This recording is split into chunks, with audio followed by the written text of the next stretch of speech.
Low student test scores caused by pandemic-related learning loss will now apparently set a new lower benchmark, a new normal for what is passing in New York State. The Albany Times-Union reporting that the state's education department is changing what the standard is for kids to achieve proficiency in math and English language arts tests in grades 3 through 8. The New York Post pointing out, in other words, the achievements of kids who just suffered nearly 2 years of school shutdowns and the joke of remote learning, they write, are all the state bureaucracy will expect for the foreseeable future. With that, we bring in former Education Secretary Betsy DeVos. Betsy, always good to have you with us. This is a frightening trend. If you'll allow me to read one more part of this report from the Albany Times-Union. Last year, some schools posted shocking results. In Schenectady, New York, no 8th grader was proficient in math. And the scores for the 3rd through 8th grade tests were much lower in 2022 than they were in 2019, a result, no doubt, of the absence of in-learning for the first year since the COVID pandemic. And then they basically go on to say that the policy now, there is learning loss between 2019 and 2022. In some ways, we don't want to keep going backwards. So for New York, we're saying the new baseline becomes 2022. So let's just lower the standards across the board so that maybe we can meet them, Betsy. Yeah, Martha, this is the Democrats' plan for combating learning loss.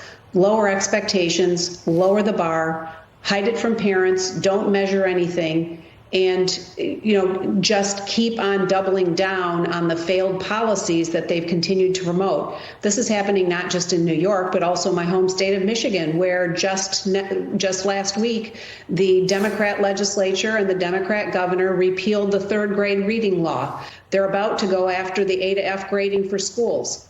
This is their solution. Just keep on lowering standards, lowering expectations. And, I recall how often President Bush talked about the soft bigotry of low expectations. This is blatant bigotry, and it is blatantly deceptive to all kids involved. I want to go back to what you just mentioned, because there was a law or a standard in Michigan, as you say, that you had to be able to read by 3rd grade.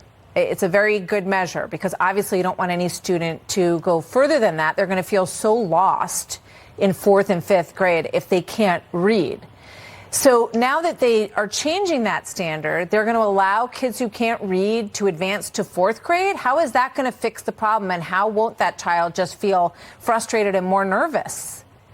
Well, exactly. And, Michigan is among a number of states that have had this law on the books, and that it's been working well to catch kids before they move on into that period of learning where they have to be able to read to learn. And there have been plenty of remedies to catch up. But the Democrats, their solution is just do away with it and pretend it's not really a problem.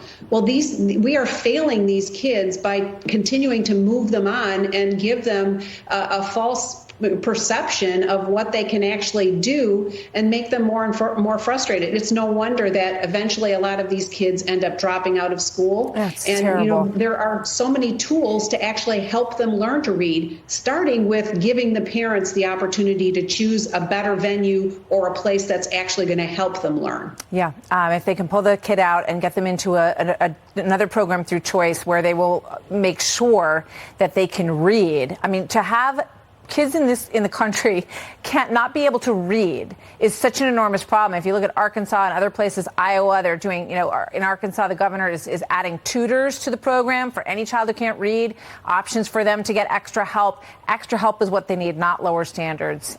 Betsy DeVos, thank you very much. Always good to see you.